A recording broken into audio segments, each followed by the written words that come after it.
ভারতে জেন জির সংখ্যা কত? আজিম প্রেমজি বিশ্ববিদ্যালয়ের একটা রিসার্চ পেপার দিয়েই আজকের এই এপিসোড শুরু করা যাক। এই রিসার্চ রিপোর্ট বলছে ভারতে 15 থেকে 29 বছর বয়সী তরুণদের সংখ্যা 36 কোটিরও বেশি। এদের মধ্যে 25 বছর বা তার কম বয়সী স্নাতকদের প্রায় 40% বেকার। মানে তারা তাদের ভবিষ্যৎ জীবনে কোনো আশার আলো দেখতে পাচ্ছে না। এর সঙ্গে রয়েছে বিপুল সংখ্যক ছদ্ম বেকার, যারা নামমাত্র টাকার বিনিময়ে কাজ করছেন। পরিস্থিতি কতটা ভয়ঙ্কর তাই তথ্য থেকেই স্পষ্ট। অর্থাৎ জেন জির এই আন্দোলন শুধু নিটের প্রশ্ন ফাঁসের মধ্যেই সীমাবদ্ধ ছিল না, এটা হয়ে দাঁড়িয়েছিল কোটি কোটি তরুণের জমে থাকা হতাশা, ক্ষোভ আর ভবিষ্যতের অনিশ্চয়তার বহিঃপ্রকাশ। আর তা কি দূর করতে পেরেছে সরকার, নাকি দেশবিরোধী চক্রান্ত বলেই একে উড়িয়ে দিতে বেশি ব্যস্ত হয়ে পড়েছে? গত 36 দিন ধরে এই তরুণদের একাংশ রাত জেগেছে, পুলিশের লাঠি খেয়েছে, কাঁদানে গ্যাসে চোখ জ্বালিয়েছে, তবু লড়াইয়ের জায়গা ছাড়েনি। শনিবার দুপুরে এলো সমাজ মাধ্যম এক্সে একটি পোস্ট। তার কয়েক মিনিটের মধ্যেই যন্তর মন্তর ফেটে পড়ল উল্লাসে। কেউ কাঁদছে, কেউ জাতীয় পতাকা উড়িয়ে নাচছে, কেউ মিষ্টি বিলোচ্ছে অচেনা মানুষের হাতে। খবরটা ছিল কেন্দ্রীয় শিক্ষামন্ত্রী ধর্মেন্দ্র প্রধান পদত্যাগ করেছেন। যে মানুষটা কয়েক মাস আগেও আন্দোলনকারী ছাত্রদের ব্যঙ্গ করে বলেছিলেন সন্ত্রাসবাদীদের বি টিম, আজ তিনি নিজের পদত্যাগপত্র পাঠাতে বাধ্য হলেন প্রধানমন্ত্রী নরেন্দ্র মোদীর টেবিলে। এখন প্রশ্ন একটাই, কতটা প্রতীকী এই পদত্যাগ? এটা কি শুধু একজন মন্ত্রীর বিদায়, নাকি এটা মোদী জামানার এক নতুন অস্বস্তিকর অধ্যায়ের সূচনা? কি ব্যাখ্যা এই পদত্যাগের? আর এ নিয়ে কি বলছে আন্তর্জাতিক মিডিয়া?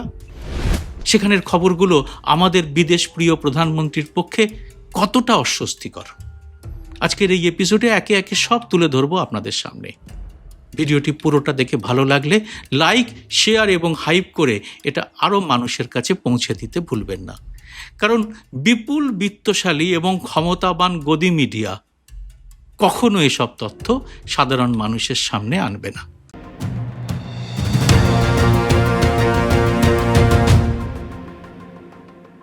নমস্কার, সবাইকে স্বাগত। আমি সুব্রত বসু। প্রথমে একটু ছুঁয়ে যাওয়া যাক যেখান থেকে আগুনটা জ্বলল, সেই নিট পরীক্ষার ছোট্ট কিছু তথ্য থেকে।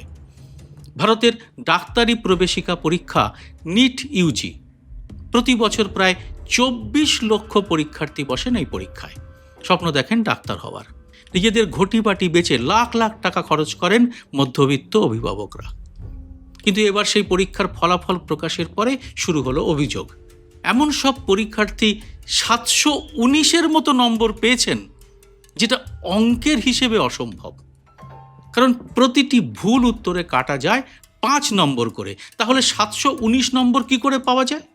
আর যারা বছরের পর বছর মেহনত করেছেন, কোচিং নিয়েছেন, টাকা খরচা করেছেন, 600-র বেশি নম্বর পেয়েছেন, তাদের র্যাঙ্ক হয়ে গেছে তলানিতে। হাজারিবাগ, রাঁচি থেকে শুরু করে একাধিক জায়গায় ধরা পড়ে প্রশ্ন ফাঁসের চক্র। মানে বোঝা যায় যে পুরো ব্যাপারটা শিক্ষা মাফিয়াদের হাতে চলে গেছে। কোথাও প্রশ্নপত্র বিক্রি হয়েছিল 32 থেকে 40 লক্ষ টাকায়, এমন অভিযোগ ওঠে। এই কেলেঙ্কারির দায় প্রথম থেকেই পড়ে জাতীয় পরীক্ষা সংস্থা বা ন্যাশনাল টেস্টিং এজেন্সি বা এনটিএর উপরে, এবং তার অভিভাবক হচ্ছে শিক্ষা মন্ত্রক। তবে এই অভিযোগ তো নতুন নয়। 2024 সালে একই অভিযোগ উঠেছিল। তদন্তে নেমে সিবিআই কার্যত অশ্বডিম্ব প্রসব করেছিল। পরে সামনে আসে গত 10 বছরে এরকম প্রায় 152টি পরীক্ষার প্রশ্ন ফাঁস হয়েছে। তবে এগুলো শুধু ধরা পড়া পরীক্ষার সংখ্যা। যেসব পরীক্ষার প্রশ্ন ফাঁসের ঘটনা ধরা পড়েনি তার সংখ্যা কত কেউ জানেন না। এরপরে চূড়ান্ত দুঃখজনক এক অধ্যায় যোগ হয় এই কাহিনীতে। সংবাদ মাধ্যমের রিপোর্ট অনুযায়ী পরীক্ষার ফল বাতিলের খবর জানার পর 20 জনেরও বেশি ছাত্র নিজেদের শেষ করলেন। এরপরেই সদ্য গঠিত অনলাইনে তৈরি ব্যঙ্গাত্মক ককরোচ জনতা পার্টি বা সিজেপি এবং ছাত্র সংগঠনগুলো রাস্তায় নামে। দাবি তোলে এনটিএ বাতিলের আর শিক্ষামন্ত্রী ধর্মেন্দ্র প্রধানের অপসারণের। প্রথম দিকে এই আন্দোলন ছিল বিক্ষুব্ধ। বামপন্থী ছাত্র সংগঠন এআইএসএ, কংগ্রেসের এনএসইউআই এবং জেএনইউএসইউর মতো সংগঠনের পতাকার নিচে এটা হচ্ছিল। সরকার তাই এটাকে খুব একটা গুরুত্ব দেয়নি। তবে শিক্ষামন্ত্রী ওই সময় নিজে দিল্লি বিশ্ববিদ্যালয়ের যোগ দিবসের অনুষ্ঠান কিন্তু এড়িয়ে গিয়েছিলেন, কারণ সেখানে বিক্ষোভের আশঙ্কা ছিল। এক্সে প্রকাশিত পদত্যাগপত্র, যা এখন মিলিয়ন মিলিয়ন ভিউ হচ্ছে, তাতে 57 বছর বয়সী ধর্মেন্দ্র প্রধান লিখেছেন, যন্তর মন্তর এবং সারা দেশের বর্তমান পরিস্থিতি বিবেচনা করে যাতে রাষ্ট্রবিরোধী শক্তিগুলো সুযোগ নিতে না পারে, দেশ ঐক্যবদ্ধ থাকে আর ছাত্ররা আইনি জটিলতায় না জড়িয়ে নিজেদের পড়াশুনো আর কেরিয়ারে মনোযোগ দিতে পারে, সেই বিবেচনা থেকে তিনি পদত্যাগ করেছেন। তিনি আরও বলেন, নিট প্রশ্ন ফাঁসের সম্পূর্ণ দায় তিনি নিজের কাঁধে নিচ্ছেন এবং তিনি কখনোই পরিস্থিতি থেকে মুখ ফিরিয়ে নেননি। তিনি অভিযোগ করেন, কিছু দায়িত্বশীল ব্যক্তি বাধা সৃষ্টি করেছেন এবং ছাত্রদের বিভ্রান্ত করার চেষ্টা করেছেন। এবার আসি এই পদত্যাগের রাজনৈতিক তাৎপর্যের আলোচনায়। তারপরে আসব গ্লোবাল মিডিয়ার প্রসঙ্গে। চারিদিকে এখন একটাই প্রশ্ন, এই আন্দোলনের ফলে মোদী সরকার কি এখন সত্যিই ব্যাকফুটে গিয়ে এই পদত্যাগে বাধ্য হলো?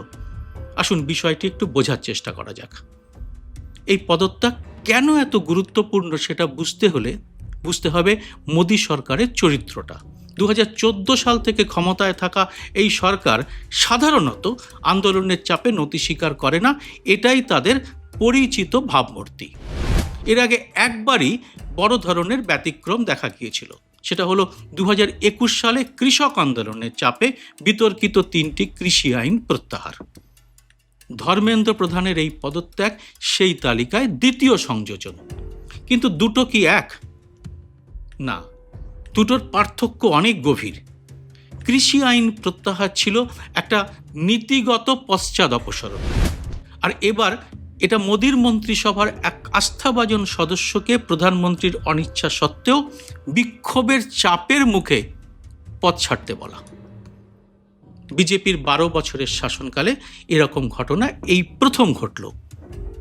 ধর্মেন্দ্র প্রধান শুধু সাধারণ মন্ত্রী নন, তিনি উড়িষ্যার রাজনীতিতে দীর্ঘদিনের সংগঠক, পেট্রোলিয়াম দপ্তর থেকে প্রমোশন পেয়ে শিক্ষা মন্ত্রকের মতো গুরুত্বপূর্ণ দায়িত্বে এসেছেন এবং তৃতীয় মোদী সরকারেও তাকেই ফের শিক্ষা মন্ত্রকের দায়িত্ব দেওয়া হয়েছে। এই ঘটনা থেকে 3টি বার্তা স্পষ্ট হয়। প্রথমত, সরকারের প্রাথমিক কৌশল ছিল উপেক্ষা আর দমন, সেটা ব্যর্থ হয়েছে।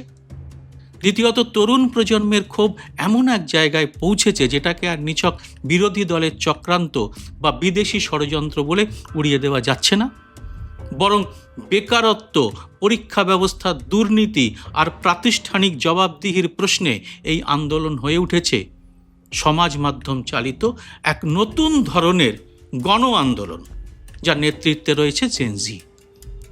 কোনো একক রাজনৈতিক দল এই আন্দোলনের নিয়ন্ত্রক ছিল না। তৃতীয়ত এবং সবচেয়ে গুরুত্বপূর্ণ বার্তাটি হলো মোদী সরকারের অপরাজেয় ভাবমূর্তিতে একটা ফাটল ধরা। এই সপ্তাহে শেয়ার বাজারও এই অস্থিরতার প্রতিফলন দেখিয়েছে।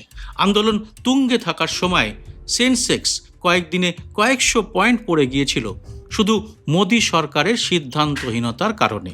মানে এই আন্দোলনের সঙ্গে জুড়ে গিয়েছিল দেশের অর্থনীতিও। তাই আরও চাপে পড়ে যায় সরকার। তবে এখন সরকারও দ্রুত পাল্টা বয়ান তৈরি করতে নেমে পড়েছে। বিজেপির সভাপতি নীতিন নবীন, যিনি মোদীর ঘনিষ্ঠ বলে পরিচিত, তিনি বলেছেন, ধর্মেন্দ্র প্রধানের এই সিদ্ধান্ত জনজীবনে সততা এবং নিঃস্বার্থ সেবার সর্বোচ্চ মানদণ্ডের প্রতিফলন এবং দল তার পাশে দৃঢ়ভাবে দাঁড়িয়ে আছে।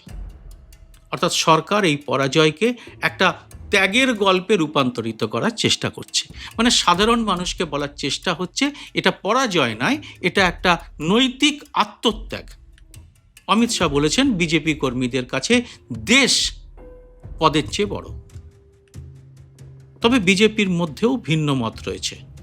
প্রবীণ বিজেপি নেতা মুরলী মনোহর যোশী অকপটে বলেছেন, দের আয়ে তুরস্ত আয়ে, মানে দেরিতে হলেও ঠিক কাজ হয়েছে। আর রাজনাথ সিংয়ের একটা পুরনো মন্তব্য, এনডিএ সরকারে কখনো পদত্যাগ হয় না, এটা এখন ভাইরাল হয়ে ব্যঙ্গের বিষয় হয়ে দাঁড়িয়েছে। मंत्रियों के त्यागपत्र नहीं होते हैं भैया, वो यूपीए गवर्नमेंट नहीं है, एनडीए गवर्नमेंट। বিরোধী শিবির থেকে পদত্যাগের দাবিতে সবচেয়ে সরব ছিলেন রাহুল গান্ধী। পদত্যাগের আগের দিনই তিনি ধর্মেন্দ্র প্রধানকে অপরাধী শিক্ষামন্ত্রী বলে অভিহিত করে অপসারণের দাবি করেছিলেন। আহত ছাত্রদের সঙ্গে নিয়ে সাংবাদিকদের সামনে প্রশ্ন তোলেন সরকারের দায়বদ্ধতা নিয়ে। পদত্যাগের পরও রাহুল গান্ধী সন্দেহ প্রকাশ করেছেন। তার বক্তব্য, প্রধানকে পুরোপুরি সরানো হবে না, হয়তো অন্য কোনো মন্ত্রকে পাঠানো হতে পারে। তার এই সন্দেহ ঠিক কিনা তা সময় বলবে। এবার আসবো এই প্রতিবেদনের সব থেকে গুরুত্বপূর্ণ অংশে, সেটা হলো আন্তর্জাতিক সংবাদ মাধ্যম এই পদত্যাগের ঘটনাটিকে কি চোখে দেখছে আর কেন এটা আমাদের প্রধানমন্ত্রীর পক্ষে খুবই উদ্বেগের বিষয়।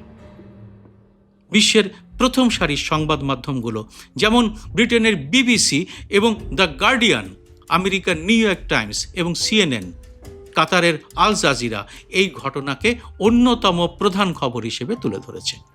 এর মধ্যে বিবিসির বিশ্লেষণ সবচেয়ে ধারালো।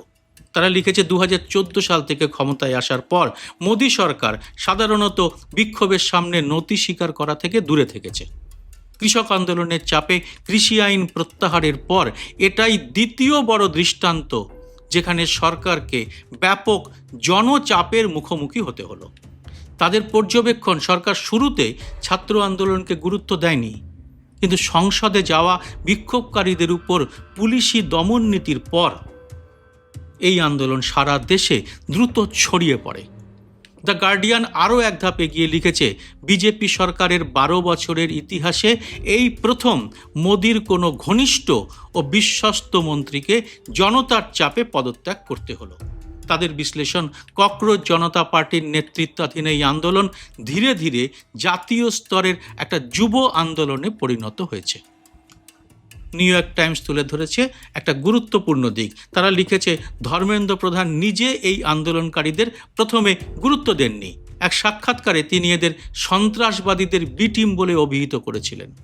নিউ ইয়র্ক টাইমস বলেছে, এই পদত্যাগের পর যুব সমাজের আন্দোলন আরও শক্তিশালী হতে পারে এবং ছাত্ররা তাদের অন্য কোনো দাবিতে সরকারের উপর চাপ আরও বাড়াতে পারে।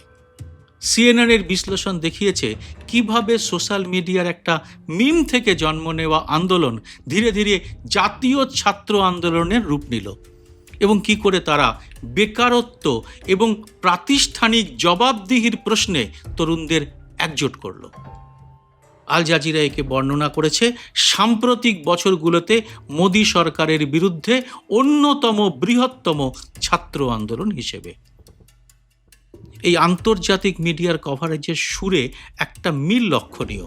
প্রায় সবাই এই ঘটনাটিকে দেখছে মোদী সরকারের ভাবমূর্তির উপর একটা বড় আঘাত হিসেবে। এই কভারেজ কি মোদীর দীর্ঘদিনের তৈরি ইমেজে একটা বড় ধাক্কা দিল? এবার প্রশ্ন, এখন কি হবে? এর দুটো দিক আছে, একটা সরকার কি করবে আর অন্যটা বিরোধী বিক্ষোভকারীরা কি করবে। প্রধানের পদত্যাগের পরেই ঘোষণা করা হয় নতুন শিক্ষামন্ত্রীর নাম, তিনি প্রহ্লাদ যোশী। কিন্তু এই মন্ত্রিত্ব বদল কি সমস্যার প্রকৃত সমাধান নাকি শুধু মুখ বদল? এনটিএর কাঠামোগত সংস্কার, পরীক্ষা পদ্ধতির বিকেন্দ্রীকরণ, স্বচ্ছতা নিশ্চিত করার প্রাতিষ্ঠানিক ব্যবস্থা, এই মৌলিক প্রশ্নগুলোর উত্তর এখনও কিন্তু অমীমাংসিত। তবে আরও দুটো বড় ঘটনা কিন্তু ঘটেছে প্রশাসনের অন্তরে। সেটা হলো, আমাদের বিদেশ মন্ত্রক সরাসরি জানিয়ে দিয়েছে সিজেপির এই আন্দোলনে কোনো বিদেশি ফান্ডিং নেই। मधु, आपने कहा, बात आपने उठाई कि फॉरेन फंडिंग वगैरह की बात जो आपने कही, जो प्रदर्शन चल रहा है, तो मैं ये कहना चाहूँगा कि मेरे पास इस मसले पर किसी प्रकार का कोई इन्फॉर्मेशन आपसे साझा करने के लिए नहीं है। মানে বিদেশি ফান্ডিং এবং দেশকে টুকরো টুকরো করার চীন পাকিস্তানি ষড়যন্ত্রের গল্প তৈরি করা হয়েছে আইটি সেলের মাধ্যমে নিজেদের পিঠ বাঁচাতে, এবং সেটাই নিরন্তর প্রচার করেছে আমাদের গদি মিডিয়া এবং হোয়াটসঅ্যাপ গ্রুপ। আর একটাও গুরুত্বপূর্ণ কথা এসেছে খোদ প্রধান বিচারপতি সূর্যকান্তের কাছ থেকে, সেটা জানাও খুব জরুরি। কয়েক ঘন্টা আগেই পুলিশি নির্যাতনের ভিডিও দেখবেন না বলে তুমুল সমালোচনার মুখে পড়েছিলেন তিনি। শিক্ষামন্ত্রীর পদত্যাগের কিছুক্ষণ আগে তিনি এই কথা বলেননি বলে পাল্টি খেয়েছেন। মানে সেখানেও কি বড় চাপ? এবার আসুন উল্টো দিকের কথায়। সিজেপি এখনকার মতো এই আন্দোলন প্রত্যাহার করলেও সতর্ক করে দিয়েছে এই বলে যে তাদের নজর থাকবে সরকার প্রতিশ্রুতি রাখে কিনা তার উপর। ক্ষতিপূরণ, আইনি সুরক্ষা আর সংস্কার পরিকল্পনা বাস্তবায়িত না হলে আন্দোলন যে আবার ফিরে আসতে পারে তা জানিয়ে দিয়েছে দ্বীপকে। আর কৃষক সংগঠনগুলো ইতিমধ্যে আগামী 27শে জুলাই যন্তর মন্তরে নতুন বিক্ষোভের কথা ঘোষণা করে দিয়েছে তাদের নিজস্ব দাবি নিয়ে। মানে যন্তর মন্তর এখন ভারতীয় প্রতিবাদ রাজনীতির কেন্দ্রবিন্দু হয়েই থাকছে।